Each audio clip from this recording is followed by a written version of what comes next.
সরকারি চাকরি দিয়েছে ৬,০০০ টাকা মাইনে, সরকারি চাকরি ৬,০০০ টাকার মাইনে। তো আমি এটা নজরে রেখেছি। তো আমি এই জায়গা থেকে ভাঙড় থেকে দাঁড়িয়ে বলছি, চালতাবাড়ি অঞ্চল থেকে দাঁড়িয়ে বলছি, রাজ চাকমার পরিবারকে ১০,০০০ টাকা মাইনে নয়, পার্মানেন্ট চাকরি দিতে হবে। এই দাবিটা আমি বিধায়ক হিসাবে ভাঙড় থেকে তুলছি। রাজনৈতিক মতপার্থক্য ছিল, থাকতেই পারে। ভারতবর্ষের বিউটি এটাই, যেখানে বিভিন্ন মতাদর্শের মানুষ আছে, বিভিন্ন জাতের, বিভিন্ন ধর্মের, বিভিন্ন বর্ণের যেমন আছে, রাজনৈতিক ভাবে আপনি ইলেকশন কমিশন অফ ইন্ডিয়া ওয়েবসাইটে গিয়ে দেখতে পারবেন 22 থেকে 2500 পার্টির রেজিস্ট্রেশন আছে। অর্থাৎ তাহলে ভারতবর্ষে 22 থেকে 2500 পলিটিক্যাল পার্টি আছে। ভারতবর্ষ যখন সংবিধান, যখন ইসিআই যখন ভোটে লড়ার পূর্ণ স্বাধীনতা দিয়েছে, ভাঙড়ের একজনকে গুলি করে কুপিয়ে খুন করল। তারপরের দিনে আমি আমার বাইট স্টেটমেন্ট আপনারা দেখেছেন আমার বক্তব্যে, যে আমি ও কোন দল করে সেটা আমার কাছে বড় কথা নয়, ভাঙড়ের ভোটার যারা খুন করেছে তাদেরকে আমি শান্তির ঘুম ঘুমোতে দেব। এবং এটাও বলেছি, পরিবার যদি চাই বিচার বিভাগের তদন্ত বা সিবিআই এর জন্য আমি পূর্ণ সহযোগিতা করতে প্রস্তুত আছি। এবার আপনাদের বলি, ওই রাজচাক্ষা কিন্তু আইএসএফের তার রাজনৈতিক পরিচয় নয়, আমাদের উল্টো মেরু রাজনীতি করে।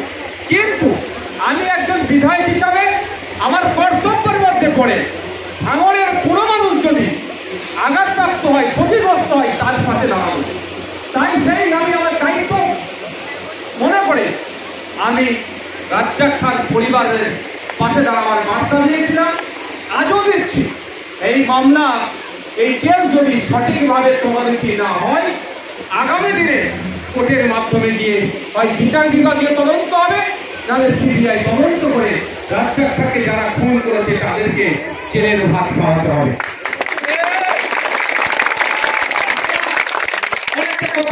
ভুল দেখা হচ্ছে, আমি নাকি রাজ্জাক পরিবারের বিরোধী ওদের চাকরি নিয়ে সব কথা বলেছি, কিন্তু আমার বক্তব্য এটাই ছিল যে রাজ্জাক পরিবারকে যদি চাকরি দেওয়া হয়, এখন এখানে অ্যাপয়েন্টমেন্ট লেটারটা দেখানো হচ্ছে না, আপনারা জানেন। তারপরে বলার কয়েকদিনের মধ্যেই পরিবারে দেখি জয়নিং লেটার দিয়ে নলমুড়ি ব্লক হসপিটালে তার একটা অস্থায়ী চাকরি 10,000 টাকার মাইনের ব্যবস্থা করেছে। তাহলে বলুন আমি উপকার করলাম না অপকার করলাম? আমি উপকার করেছি এগুলি যাতে তাড়াতাড়ি অন্তত মাথাটা গোজার জায়গা একটা হোক। রাজ্জাকের পরিবার, তার একটা ছোট ছেলে আছে, একটা ছোট মেয়ে আছে, অন্তত কিছুটা হলো যাতে এই ছেলে মেয়েগুলোর পড়াশোনা করার টাকাটা অন্তত জায়গা থেকে আসে, যাতে দ্রুততার সাথে তার নিয়োগটা দিয়ে দেয়, তার জন্য আমি চিৎকার করছি। আপনারা শুনলে অবাক হবেন, আপনার যে কথা মনে আছে রাজস্থানে গিয়ে ওকে পিটিয়ে খুন করে আগুন লাগিয়ে খুন করেছিল, তার পরিবারকেও সরকারি চাকরি দিয়েছে ৬,০০০ টাকা মাইনে, সরকারি চাকরি ৬,০০০ টাকার মাইনে। তো আমি এটা নজরে রেখেছি।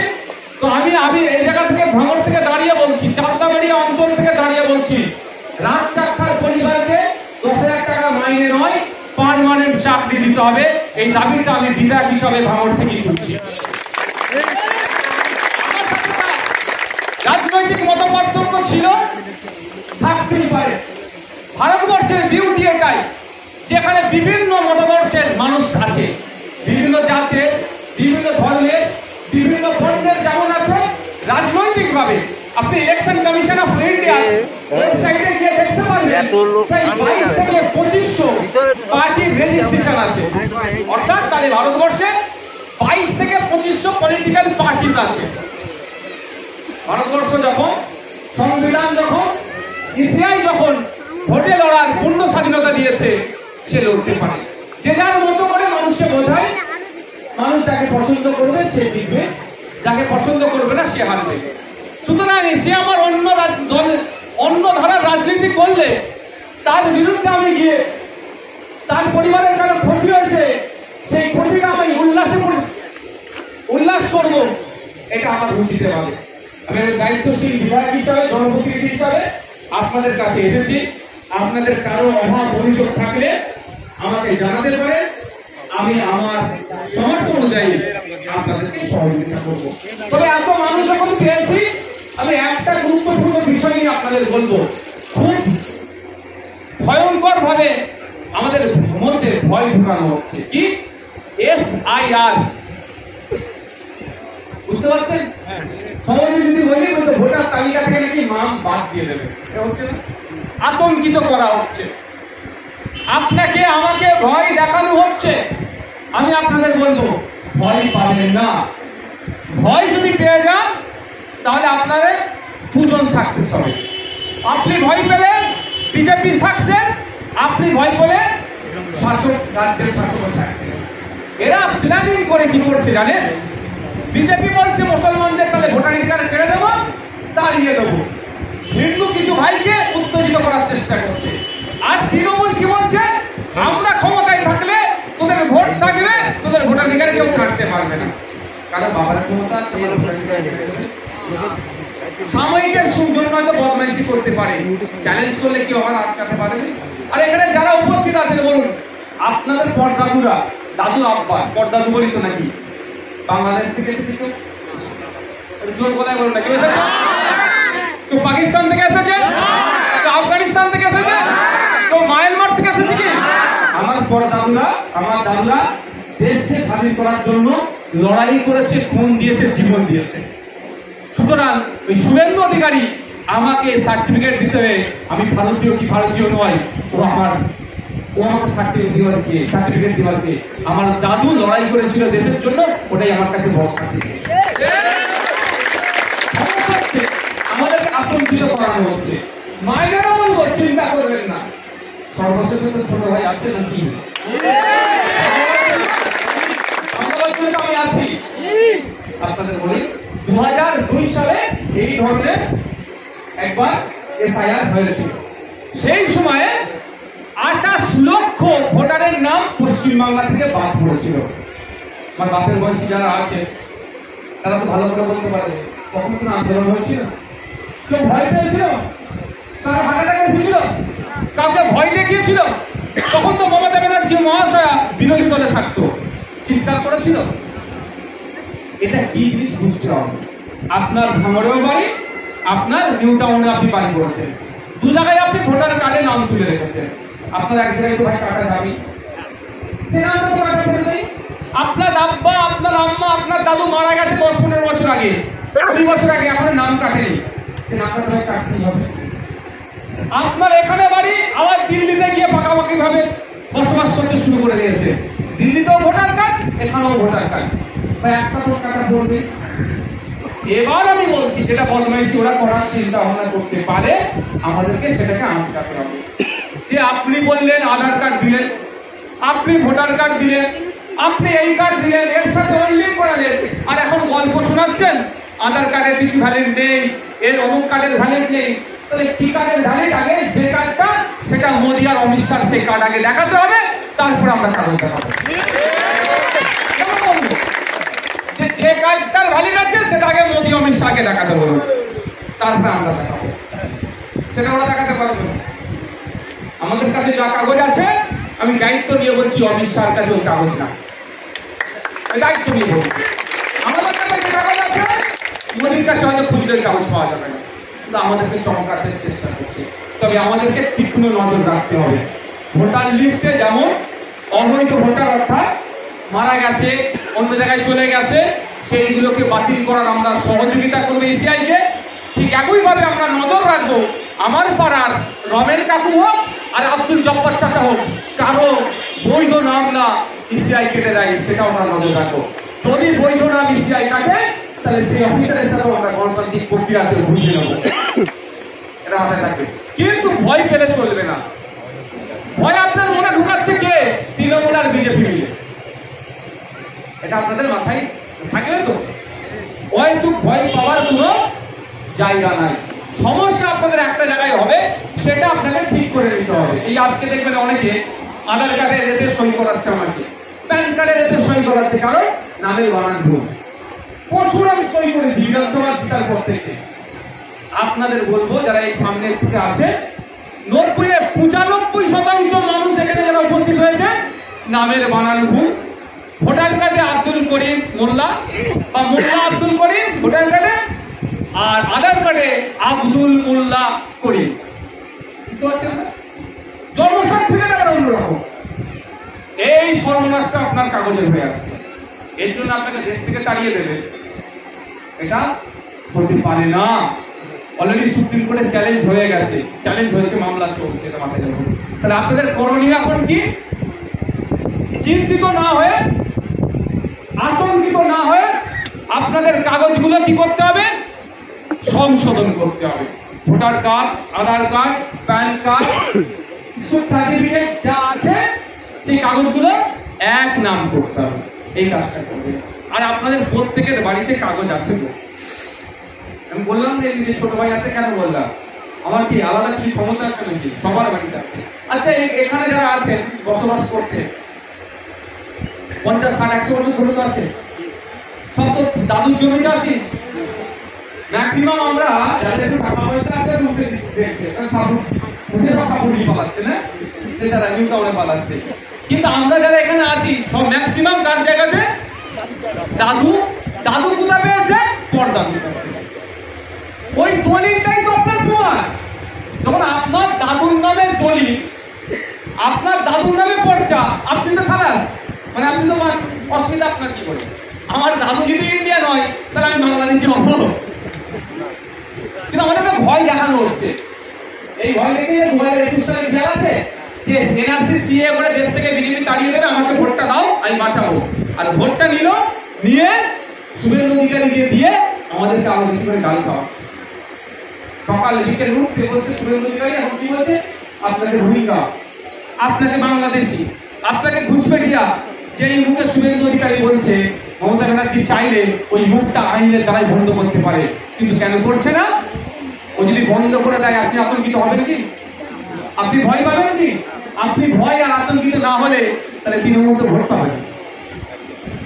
আমাদের কথা আমি বলছি না, আমাদের কথা আমি বলছি না। 2021 সালে বিজেপি চলে আসবে, এনআরসি সিএ করে তাড়িয়ে দেবে, এরপরেও আমি 26,151টি ভোটে জিতেছি। আমার বিশ্বাস এই 4-5 বছর আমি যা পারফর্ম করেছি, আমাদের দল যা পারফর্ম করেছে, এবং আপনার বিজেপি তৃণমূলের মধ্যে যে সুসম্পর্ক, এই আপনার দীঘাতে জগন্নাথ ধাম উদ্বোধন করছে, বিজেপি নেতা গিয়ে সেখানে মমতার কাছে বসে আছে। আমরা বলছি নাকি বিজেপিকে আটকাবে, সে হয়েছে। আমার বিশ্বাস 2026-এ আপনার আইএসএফ খামচিহ্নকে এর ডবল মার্জিনে পাঠাবে। আমি আবার ফিরে আসি, আতঙ্কিত হওয়ার কোনো জায়গা নয়। আতঙ্কিত হলে, চিন্তিত হলে আপনার সমস্যার সমাধান কি হবে? সমস্যার সমাধান করতে গেলে কি করতে হবে? ঠান্ডা মাথাতে আপনার কাগজগুলোকে সংশোধন করতে হবে। এই কাগজ সংশোধনে আমার যত রকম সহযোগিতা লাগবে, আপনাদের বিধায়ক হিসাবে আমি সব পরিবারকে সহযোগিতা করব। তৃণমূলের বন্ধুদের এখানে আওয়াজ যদি আমরা শুনতে পাই, তৃণমূলের বন্ধুদেরও বলছি আমি, গোপনে আমার সাথে যোগাযোগ করবেন। আপনার কাগজের কোনো সমস্যা থেকে আমার ক্ষমতায় যদি সমাধান হওয়া যায়, সমস্যা দূর করা যায়, নওশাদ সিদ্দিকী আপনার নাম পাবলিক ডোমেইনে বলবে না, আপনারও সমাধান করবে। আমি ইতিপূর্বে অনেক সার্টিফিকেটের প্রয়োজন হয়েছে। বাপ তৃণমূলের বড় নেতা, ছেলের সার্টিফিকেট না দিয়ে হোস্টেলে ভর্তি হতে পারবে না। আমার কাছে খবর এসেছে, আমি ওই লুকিয়ে ওনার বাড়িতে পৌঁছে দেবে। তৃণমূল করেছে তো কি হয়েছে, আমার দায়িত্ব ওনাকে সার্টিফিকেট দিয়ে। আমার কাছে খবর এসেছে যারা আমাদের বলেছিল রক্তদান করে তেল রক্ত বিক্রি করে দিয়েছে, তাদের মধ্যে একজন, আমি নাম বলবো না, যারা যারা মিডিয়ার সামনে বলেছিল তাদের মধ্যে একজনের স্ত্রীর বিলাসের প্রয়োজন হচ্ছে। কেউ নিজের লজ্জায় বলতে পারছে না, আমাদের ছেলেদেরকে লজ্জায় বলতে পারছে না। ঘুরে ফিরে আমার কাছে খবর এসেছে, আমার দ্বিধায় ওনার নামটা পাবলিক ডোমেইনে বলবে না, ওনাকে কোথায় গেলে রক্ত পাবে ডিটেলস আর ব্যবস্থা করবো। কারণ আমরা সমাজ ব্যবস্থা পরিবর্তনের জন্য এসেছি। চোখের বদলে যদি কেউ চোখ নিয়ে নিতে চায়, সারা পৃথিবীর মানুষ তো অন্ধ হয়ে যাবে। আমরা সমাজ ব্যবস্থা পরিবর্তন করতে নেমেছি, প্রয়োজন আমাদের পিঠও পেতে দিতে হবে মানুষের জন্য। তাই আপনাদের বলবো যে দিনের শেষে প্রতিবেশী এটা মাথায় রাখবে। প্রতিবেশীটা মাথায় রাখবেন। আচ্ছা একটা কথা বলে আমি আমার আপনার মতামত আমি নেবো, যে যা বলবেন। আচ্ছা আপনি বলুন, রাজ্জাক মোল্লাকে খুন করলো তো? রাজ্জাক খাকে খুন হলো তো? ওর কত দুটো বাচ্চা আছে দেখেছেন? ওই দুটো বাচ্চা জীবনে আব্বু বলে ডাকতে পারবেন? যারা খুন করেছে তারা সর্বোচ্চ শাস্তি পাবে, তার লড়াই আমি দেবো। কিন্তু ওই বাচ্চাগুলোর যা ক্ষতি হয়েছে কোনোদিন ফিরাতে পারবে তো? এইবার বলছি, ওই বাচ্চাটা খুন হলো, আরো 8-9 জন ধরা পড়েছে, আগামী দিনে আরো 8-9 জন ধরা পড়বে, আরো রাঘবরা ধরা পড়বে। তাদের যারা ধরা পড়েছে এখন পর্যন্ত তাদের বাড়িতে স্ত্রী আছে, তার পরিবার আছে, তাদের বাড়িতে অনেক বাচ্চা আছে। তাহলে কোটা ফ্যামিলি ধ্বংস হলো, দুটো ফ্যামিলি ধ্বংস হলো। যে খুন হলো সেই ফ্যামিলি ধ্বংস হলো, আর যারা খুন করলো তারা ফ্যামিলি ধ্বংস হলো। তো এইটা কারা করাচ্ছে? আমাদেরকে পশু কারা বানাচ্ছে? আপনাদের বলে যাই, কথাটা খারাপ হবে। তারাই পশু বানাচ্ছে যে রাজ্জাক খার জানাজা না নামাজ পড়ে অত্যন্ত আর না যাবো না। আপনারা তদন্ত করবেন যে চোখ দিয়ে পানি বেরিয়েছিল না, জানাজার নামাজ তো বুঝতে পারেনি। আপনারা বুঝতে পারছেন তো কেমন পশু আমাদেরকে বানাচ্ছে? মানে আমি খুব সাথে এটা বললাম, কিন্তু ভাই আমি আগে বললাম এই কথাটা আমার সমান বলে দেখবেন। বুঝতে পারছেন? মানে এত আমি নিচ হয়ে গেছি, আমি এদিকে এসে বলছি এই করেঙ্গে, ত্যান করেঙ্গে, হান করেঙ্গে, আর তার জানাজার নামাজে